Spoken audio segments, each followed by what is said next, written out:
Hola, es un placer tenerte aquí. Antes de comenzar, suscríbete al canal y dale like al vídeo. El día que enterramos a mi padre, una tormenta cubría el cielo de Madrid, como si el universo entendiera el vacío que dejaba su partida.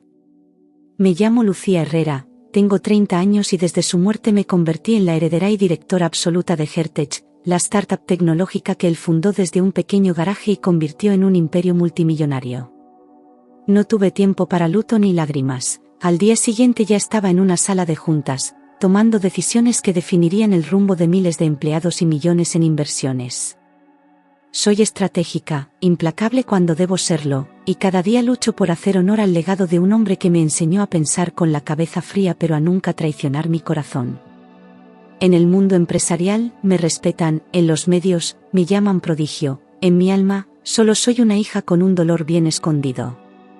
Lo que aún no sabía es que todo eso, mi mundo, mi lógica, mi control, estaba a punto de tambalearse con la llegada de alguien que no vi venir. Era una mañana gris cuando entré a la sala de conferencias del piso 28, sin sospechar que esa reunión cambiaría mi vida. Allí estaba Alejandro Martín, el director ejecutivo de una empresa emergente de software con la que estábamos por cerrar una colaboración estratégica. Su voz era firme, su postura segura, pero no había arrogancia en su manera de hablar. Me miró directamente a los ojos cuando presentó su propuesta y algo en su mirada, cautelosa pero intensa, me dejó inquieta. No supe si fue su inteligencia o su serenidad, pero salí de allí pensando en él más de lo que debería. Nos cruzamos en varias juntas, cada una más tensa que la anterior, pero en el fondo había algo no dicho que flotaba entre los dos.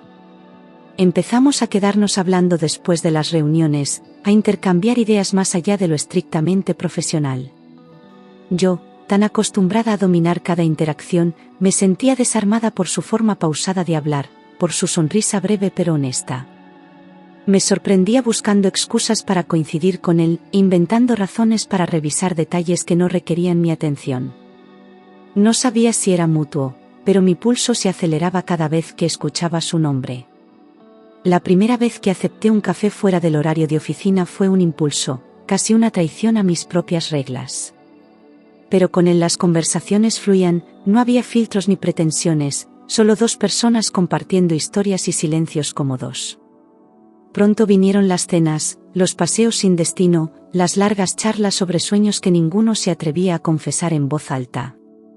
Alejandro no intentaba impresionarme, y eso lo hacía distinto a todos los hombres que había conocido. Por primera vez, sentí que alguien me veía más allá del apellido y los millones. Una noche, en medio de una conversación trivial sobre música, le dije sin pensar cuánto valía mi empresa. Él solo asintió, sin cambiar de expresión, como si le hablara del clima. Nunca mencionó el dinero, ni hizo preguntas, ni cambió su comportamiento. Su interés por mí era genuino, y esa indiferencia hacia mi fortuna me desarmó por completo. Estaba acostumbrada a hombres que veían cifras cuando me miraban, Alejandro solo veía a Lucía. A pesar de que yo ganaba más en una semana de lo que él en meses, insistía en invitarme a cenar, en organizar escapadas, en sorprenderme con libros y pequeños regalos pensados con detalle. No eran cosas costosas, pero sí profundamente personales. Una novela rara que mencioné de pasada, una carta escrita a mano en mi cumpleaños. Se esforzaba en los gestos que no se compran con dinero, y eso me conmovía. Me di cuenta de que jamás había sentido ese tipo de cuidado antes. Con él, todo era sencillo pero lleno de significado. Una tarde me dijo con total naturalidad, mi forma de demostrar amor es proveer, aunque sea con poco. Y en ese momento supe que estaba frente a un hombre de principios, no de apariencias. No buscaba ser el proveedor tradicional, sino alguien que se sintiera útil, que tuviera algo que ofrecer más allá de lo material. Esa forma de pensar me hizo admirarlo aún más, porque no venía de un complejo, sino de convicción. Con él, la palabra pareja tenía sentido. Yo no tenía que fingir, ni esconder mi éxito. Él nunca se sintió intimidado por mi luz. Después de un año de amor maduro, libre y construido sobre la base del respeto mutuo, tomamos la decisión de casarnos. No fue impulsivo ni romántico al estilo de película, Fue una conversación larga, honesta, sin promesas vacías. Sabíamos quiénes éramos y lo que queríamos construir juntos. No había dudas, solo certezas, éramos mejores juntos que separados. Y por primera vez en mi vida, pensé que el amor verdadero no era el que arde, sino el que sostiene. Yo ya le había presentado a mi madre y a mi tía, las dos únicas personas cercanas que me quedan, y lo adoraron desde el primer día. Pero cuando le propuse conocer a su familia, su rostro cambió. Evadía el tema, decía que no era el momento, que ya habría tiempo. Al principio lo atribuía a la timidez o a alguna herida del pasado. Pero con el paso de los meses, esa negativa constante empezó a hacer ruido dentro de mí. Mi familia es complicada, decía cada vez que yo sacaba el tema, con una sonrisa forzada que no lograba esconder su incomodidad. Cambiaba de conversación, me abrazaba, decía cosas bonitas para distraerme. Pero yo conocía ese patrón, alguien que esconde, alguien que teme. Y aunque confiaba en él, una parte de mí empezaba a preguntarse qué secreto se escondía detrás de tanto silencio. No quería desconfiar, pero el instinto no se callaba. Una semana antes de firmar los papeles del matrimonio, ya no pude contenerme y le hablé con firmeza. Alejandro, necesito conocer a tu familia antes de casarnos. No puedo dar este paso sin saber de dónde vienes. Su mirada bajó al suelo, su voz se quebró por primera vez. Tienes razón, lo mereces, hablaré con ellos. Sentí alivio, pero también un miedo nuevo, presentir que lo que descubriría no sería fácil. Algo me decía que esa cena no iba a ser como las demás. Alejandro me dijo que su madre había accedido finalmente a conocerme y que cenaríamos en su casa en Madrid, una frase que pronunció con una mezcla de alivio y tensión apenas disimulada. Intentó que todo sonara natural, pero yo notaba el nerviosismo en cada uno de sus gestos. Acordamos ir el viernes por la noche, después del trabajo, sin hablar mucho del tema. Él no me dio detalles sobre su familia ni sobre qué esperar, y yo tampoco quise presionar. Solo quería mostrarme tal como soy y ganarme su respeto. Un día antes de la cena, me surgió una idea: ir vestida de forma muy sencilla, sin joyas, sin marcas, sin señales de lujo. No era por inseguridad ni por miedo, sino por una especie de curiosidad inocente, una prueba silenciosa. Quería ver cómo reaccionarían sin saber quién era en realidad, sin etiquetas, sin cifras. Alejandro no lo supo, no le conté nada, solo sonreí cuando me preguntó qué pensaba ponerme. Sentía que algo importante iba a revelarse esa noche, y necesitaba claridad. Abrí mi armario y dejé de lado los vestidos de diseñador y los tacones Louboutin que suelo usar en eventos formales.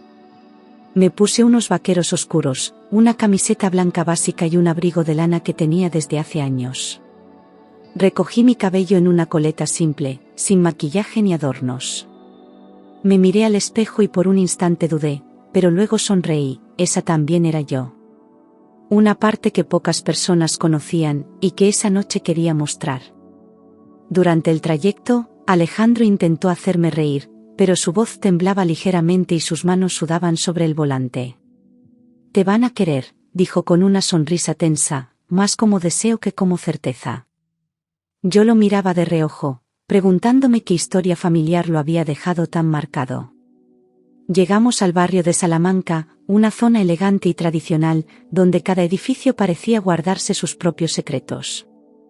Mi corazón latía con fuerza, pero no por miedo, sino por una extraña anticipación. El edificio donde vivía su madre era antiguo pero bien conservado, con una fachada de piedra y un portón de hierro forjado que crujió al abrirse. Subimos en ascensor hasta el tercer piso, en un silencio denso que solo se rompía con el sonido lejano de nuestros pasos.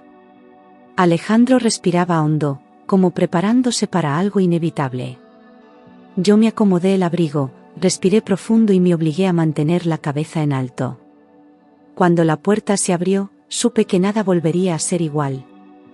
La mujer que apareció ante nosotros tenía el cabello recogido con perfección quirúrgica, perlas en las orejas y un gesto endurecido por los años y el orgullo. Me miró de arriba abajo, deteniéndose en cada prenda, cada detalle que no encajaba en su mundo. Su expresión fue un juicio silencioso, devastador. No hubo sonrisa, ni saludo, ni cortesía básica, solo un desprecio que se sentía como un portazo invisible. Y aún no habíamos cruzado el umbral. Se quedó de pie frente a nosotros, con los brazos cruzados y una mirada que me atravesó sin disimulo. No hacía falta que hablara, su rostro decía todo lo que pensaba de mí. En sus ojos no había ni curiosidad ni cortesía, solo decepción y desprecio. Alejandro tragó saliva, intentó romper el hielo, pero ella no le dio oportunidad. Aquella mujer no quería conocerme, solo quería juzgarme. ¿Esta es la mujer con la que piensas casarte?, soltó con un tono helado que me dejó paralizada. No era una pregunta real, sino una acusación disfrazada de duda. Alejandro intentó responder, pero ella levantó una ceja, como si no esperara explicación alguna. Yo no dije nada, no por miedo, sino por dignidad, no iba a justificar quién era. En ese momento, entendí exactamente por qué él había evitado presentarme antes. No pienso permitir que mi hijo se case con una pobretona sin clase, escupió, sin un atisbo de vergüenza ni compasión.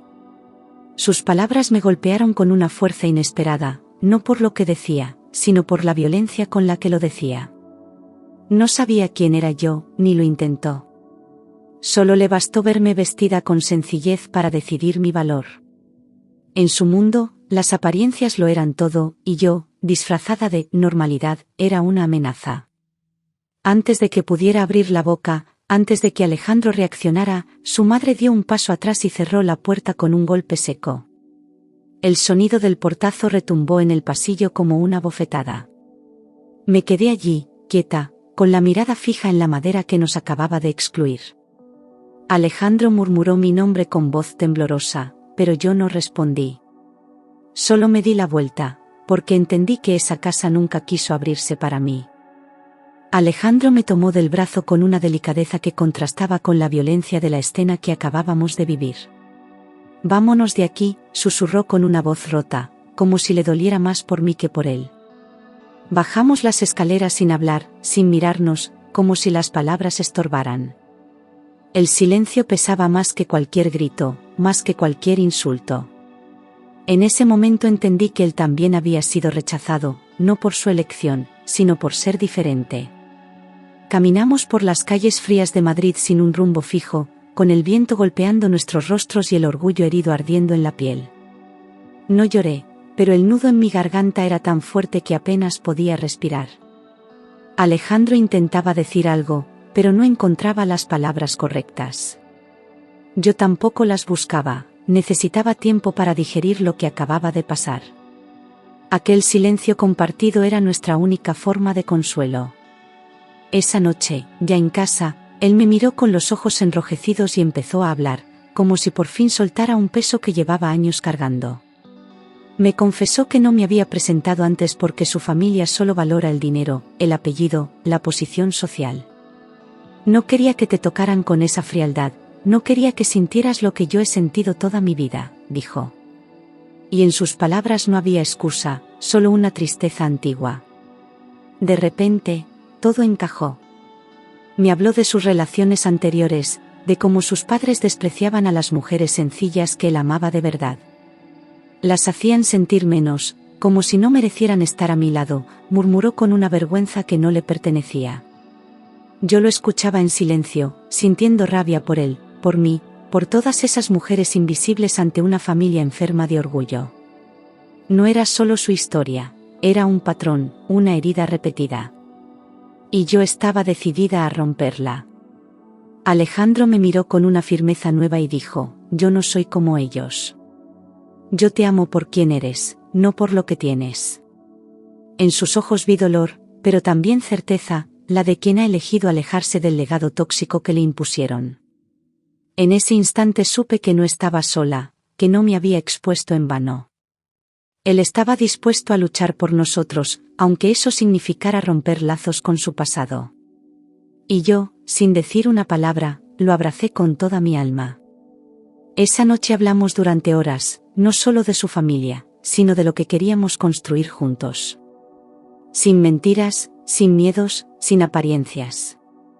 Hablamos de nuestros límites, de nuestras prioridades, de lo que estábamos dispuestos a proteger a toda costa. Alejandro dijo que ya no necesitaba su aprobación para sentirse válido.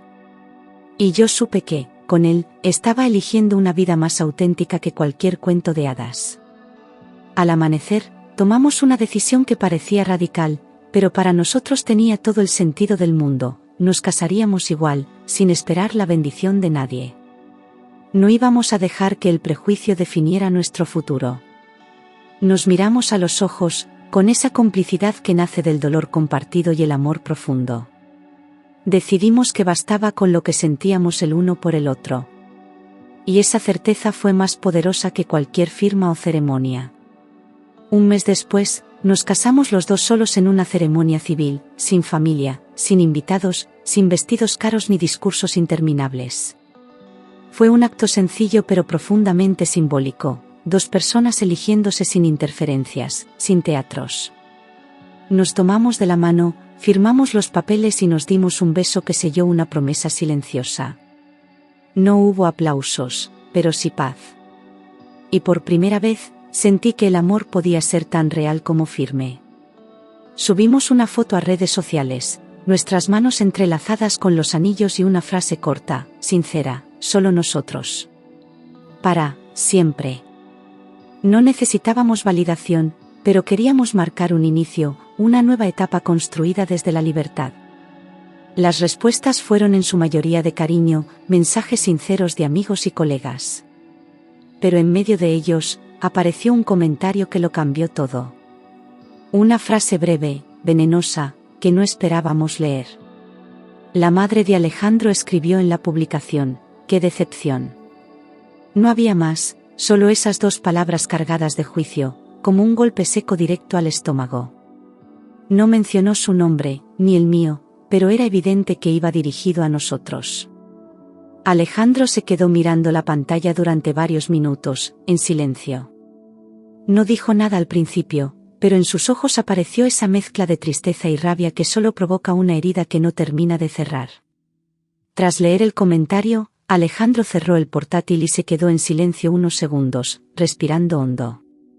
Luego me miró con una decisión tranquila y dijo: no quiero esto en nuestra vida. Y sin más, bloqueó a su madre en todas las redes sociales, eliminó los contactos y borró sus mensajes. Fue un gesto silencioso pero definitivo, como una puerta que se cierra para no volverse a abrir. A partir de ese momento, no hubo más espacio para el veneno en nuestro hogar. No hablábamos de ellos, no por odio, sino porque ya no tenían relevancia en nuestra historia. Habíamos creado nuestro propio mundo, limpio de apariencias, donde solo entraba quien sumaba. Los días eran tranquilos, las rutinas sencillas, los silencios compartidos. Vivíamos con la serenidad de quien no necesita demostrar nada a nadie. Y cada noche, al mirarnos, sabíamos que estábamos exactamente donde queríamos estar. Pasaron varios meses hasta que una mañana, mientras tomábamos café en la terraza, sonó su móvil desde un número desconocido. No contestó, pero el mismo número llamó 3 veces más en la misma semana. Finalmente, al revisar los mensajes de voz, lo supimos: era su madre. Su tono ya no era duro, ni altivo, sino tembloroso, casi suplicante. Había descubierto quién era yo realmente. Lucía Herrera, no tenía ni idea. Perdóname, hijo, decía en uno de los audios con una voz ahogada. Llamó varias veces más, dejó mensajes cada vez más desesperados, como si intentara reescribir lo que había destruido. Hablaba de errores, de orgullo, de segundas oportunidades. Pero ya era tarde. El daño no fue por no saber quién era yo, sino por no querer conocerme antes. En uno de los mensajes más largos, intentó revestir su arrepentimiento con orgullo mal disimulado: estoy tan orgullosa de ti, hijo, y de tu maravillosa esposa. Sonaba forzado, como si intentara maquillar su humillación con afecto tardío. Decía que todo había sido un malentendido, que quería acercarse, que ahora veía todo con otros ojos. Pero nosotros ya veíamos claramente: su cambio no venía del corazón, sino del interés. Y eso dolía más que cualquier rechazo anterior. Alejandro no quiso alargar la situación. La llamó una última vez, con la calma de quien ya no tiene miedo, y le dijo: ahora entiendo que solo piensas en dinero. Pero la vida no se trata de eso. No hubo insultos ni reproches, solo verdad.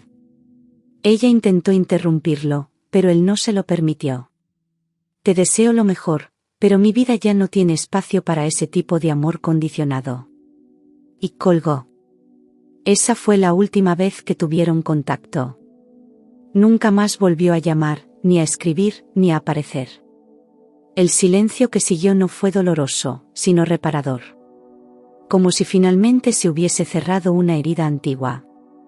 No hubo drama, solo una sensación de justicia emocional. Habíamos elegido la paz, y por fin nos la estaban permitiendo vivir. Con el paso del tiempo, su ausencia dejó de ser tema. No se mencionaba, no se recordaba, no se necesitaba. Era como si nunca hubiera estado en nuestras vidas, como si aquel episodio perteneciera a otra historia. Lo que antes era una sombra ahora era solo una lección. Y con cada día que pasaba, nuestra familia se sentía más fuerte, más libre, más real. 2 años después, decidimos mudarnos a una ciudad más pequeña, cerca del mar, buscando una vida aún más tranquila.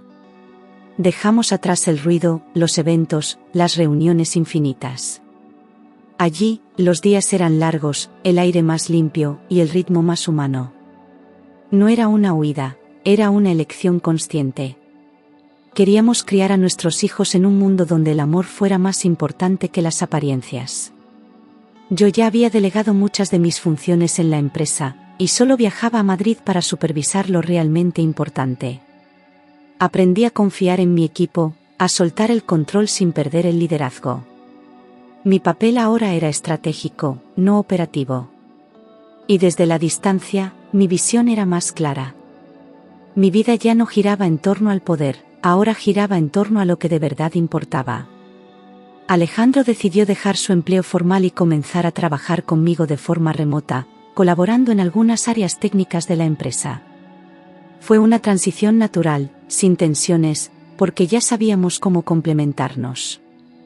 Él aportaba una mirada práctica, ordenada y serena que equilibraba mi visión ambiciosa y estratégica. Nunca hubo competencia entre nosotros, solo cooperación.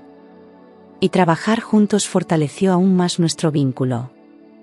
Éramos un verdadero equipo, yo tomaba las grandes decisiones, dirigía la expansión y gestionaba los inversores, él organizaba procesos, controlaba detalles y garantizaba que todo funcionara sin fricciones. Con el tiempo, su papel se volvió fundamental, y la gente empezó a reconocerlo como parte del alma de la empresa. No necesitaba títulos ni aplausos, su trabajo hablaba por él. Y yo me sentía orgullosa de construir algo tan grande con la persona que amaba. Éramos socios en todo. Al tener más libertad, empezamos a viajar con frecuencia, escapando de la rutina cada vez que podíamos. Escogíamos destinos que siempre habíamos soñado, y los recorríamos sin prisas, como si el tiempo nos perteneciera. Caminábamos por ciudades desconocidas de la mano, comíamos en terrazas escondidas, reíamos como adolescentes. Descubrimos que no hacía falta huir del mundo para ser felices, solo caminar juntos. Cada viaje nos devolvía a lo esencial. Estuvimos en Roma, Lisboa, Nueva York, y cada lugar nos dejó una huella distinta. En Roma, nos prometimos seguir eligiéndonos todos los días. En Lisboa, nos perdimos por las callejuelas como si no existiera el mañana. En Nueva York, celebramos un aniversario con una cena sencilla y una vista espectacular. Cada destino era una página más de nuestra historia. Y con cada regreso, el amor se sentía más profundo, más estable, más nuestro. No éramos perfectos, pero habíamos aprendido a escucharnos, a respetar nuestros silencios y a sanar sin hacernos daño. Discutíamos poco, y cuando lo hacíamos, sabíamos cómo volver sin orgullo. Alejandro me conocía incluso en los días en que yo no me entendía a mí misma. Yo le devolvía la calma cuando él se llenaba de dudas. Nuestro amor se había vuelto fuerte no por ausencia de conflictos, sino por la manera en que los enfrentábamos.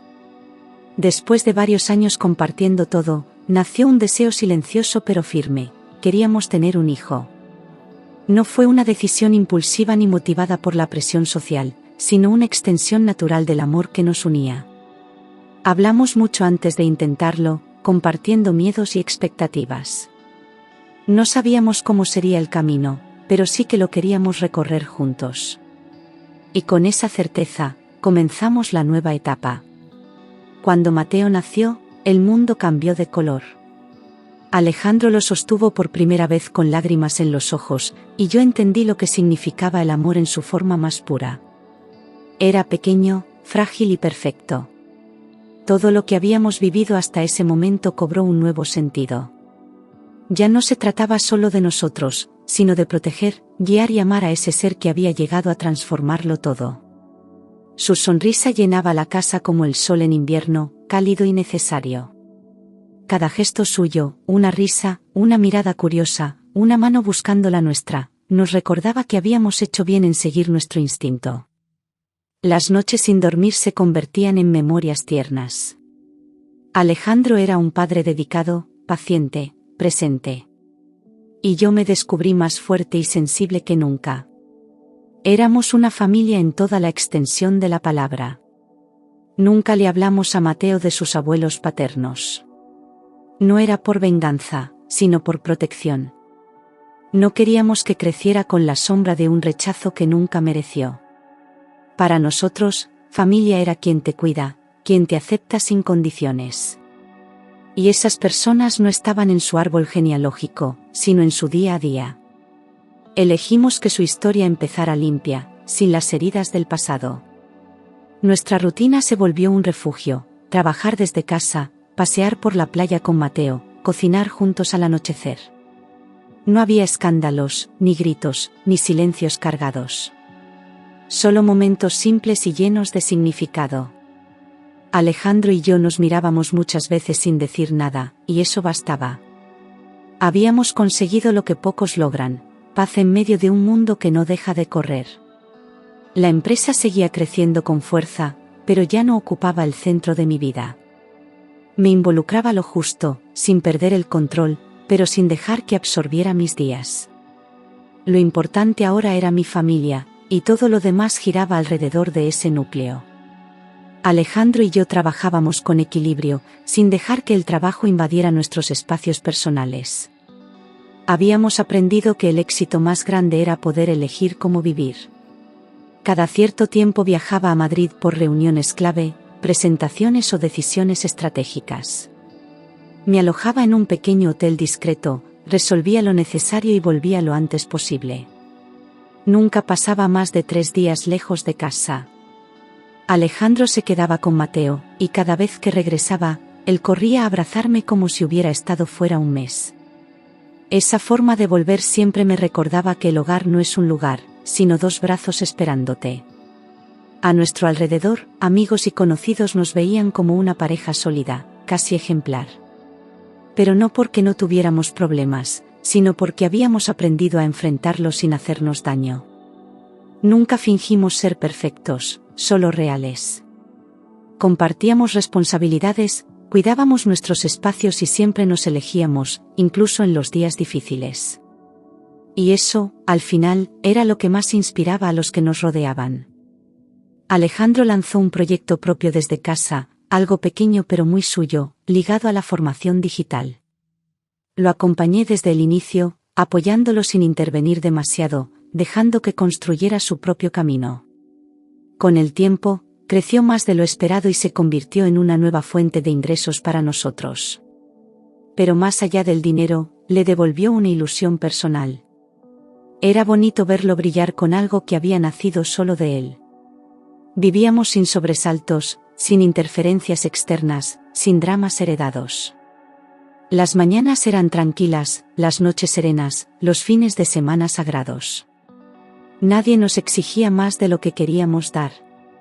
Por fin nos sentíamos dueños de nuestra vida, sin culpas ni explicaciones. Y esa sensación de libertad emocional era lo que más agradecíamos cada día.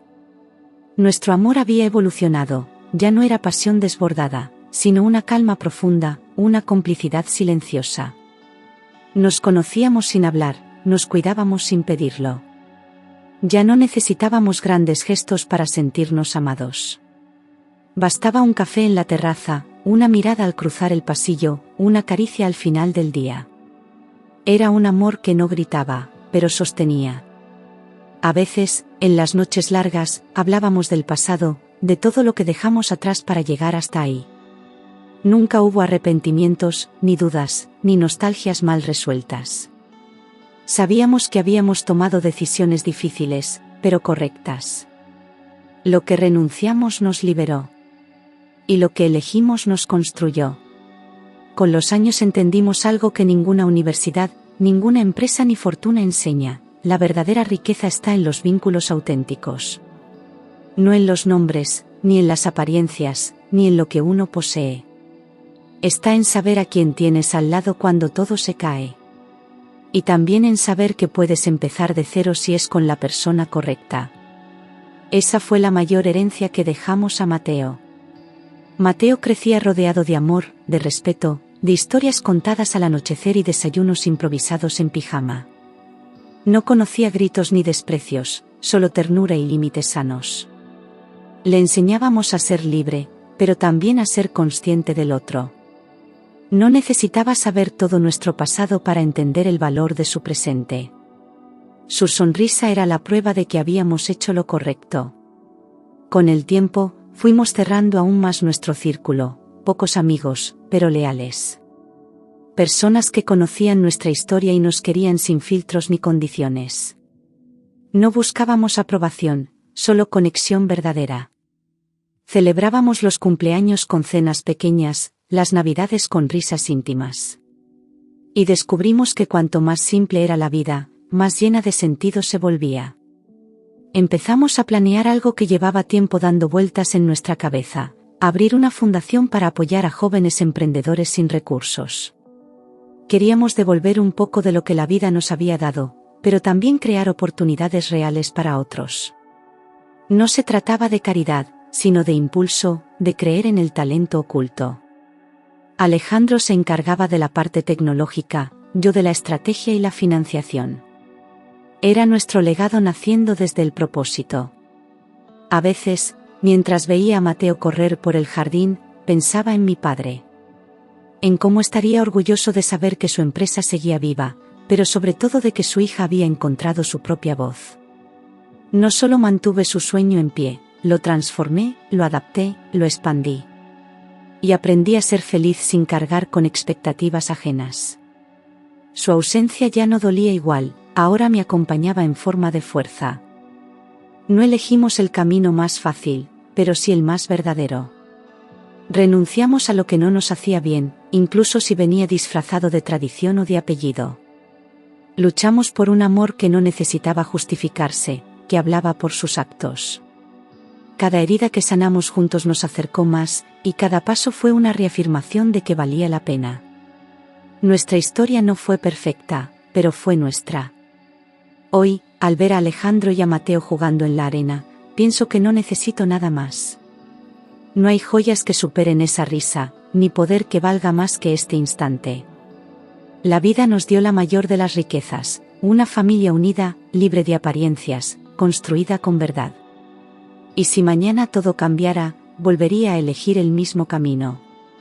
Porque la felicidad, entendí, no está en lo que tienes, sino en con quién lo compartes. Hay días en los que me despierto antes que el sol y solo me quedo mirando a Alejandro dormir, con la misma calma de siempre. Me doy cuenta de que el amor verdadero no necesita fuegos artificiales, necesita presencia, constancia, manos entrelazadas cuando el mundo se cae. A veces, lo más extraordinario es lo que parece simple. Lo cotidiano, cuando se elige con amor, se convierte en eterno. Y eso fue lo que construimos, una eternidad compartida en pequeños gestos. Mateo ya tiene 5 años y empieza a hacer preguntas que me dejan sin respuestas fáciles. Un día me dijo: «Mamá, ¿por qué tú siempre sonríes cuando miras a papá?» Y no supe qué decirle. Porque no es una sonrisa que pueda explicarse, sino una que se siente, que nace del recuerdo de todo lo que atravesamos para llegar hasta aquí. Lo abracé fuerte y le dije: «Porque papá es mi hogar». Y entendió sin más. A veces pienso en todo lo que podría haber salido mal, en cómo un solo giro diferente nos habría llevado a caminos separados. Pero también pienso en cómo cada decisión difícil fue, en realidad, una protección disfrazada. Si no me hubiera vestido con aquellos vaqueros. Si no hubiera tenido el valor de callar frente al desprecio. Si Alejandro no hubiera colgado el teléfono. Todo eso nos salvó. Aún recibo invitaciones a galas, premios, entrevistas. La niña prodigio que heredó el imperio Hertech. Pero ahora digo que no a casi todo. No por arrogancia, sino porque aprendí a elegir mi paz. El reconocimiento ya no es lo que me define. Lo que me define es que Mateo me llama mamá con ternura, que Alejandro me espera con un café, que mi vida tiene un propósito mucho más humano que cualquier titular. Cuando abrimos la fundación, me conmovió ver cómo jóvenes sin recursos, pero con talento, se atrevían a soñar más alto. Me vi reflejada en sus miradas, pero también pensé en cuántos Alejandros podrían haber sido silenciados por prejuicios. Por eso no damos becas solo por notas, sino por corazón. Queremos historias que hablen de coraje. Porque lo que verdaderamente cambia el mundo no son los números, son las personas. A veces pienso en ella, en su madre. Me pregunto si duerme tranquila, si alguna vez pensó en lo que perdió. No desde la rabia, sino desde la compasión. Y aunque nunca volvimos a saber de ella, aprendí a soltar ese capítulo con gratitud. Porque gracias a su rechazo, Alejandro pudo elegir su propio camino. Y gracias a su juicio, yo reafirmé quién soy. No me definió, me impulsó. Hay tardes en las que nos sentamos los tres frente al mar, y Mateo corre con una cometa mientras Alejandro y yo lo miramos en silencio. No decimos nada, porque no hace falta. La vida nos habla a través del viento, de las olas, del sol que se esconde despacio. Ese momento lo dice todo. No hay un final feliz en nuestra historia, porque no queremos que acabe. Solo queremos seguir viviendo así. He aprendido que el amor que resiste es el que no se rinde cuando todo duele. Que una familia no se construye con sangre, sino con elección diaria. Que la verdad incomoda, pero libera. Y que la libertad no tiene precio cuando va de la mano del respeto. Lo que tenemos no es perfecto, pero es justo lo que necesitamos. Y eso, en un mundo lleno de máscaras, es casi un milagro. Si mi padre pudiera verme ahora, creo que no me hablaría de cifras ni de negocios. Me abrazaría en silencio, con ese orgullo silencioso que solo un padre conoce. Y yo le diría, gracias por enseñarme a luchar, pero también a soltar. Él me enseñó a construir imperios. Alejandro me enseñó a construir un hogar. Mateo me enseñó a quedarme en él. Y ahora, al cerrar esta página, al mirar todo lo vivido, solo puedo decir esto: esta historia no fue un cuento de hadas. Fue mucho más. Fue una batalla contra el orgullo, una afirmación del amor, una defensa de lo esencial. Y aunque comenzó con una tormenta, terminó con un amanecer. Porque aprendí que las tormentas limpian el cielo, para que pueda brillar el sol.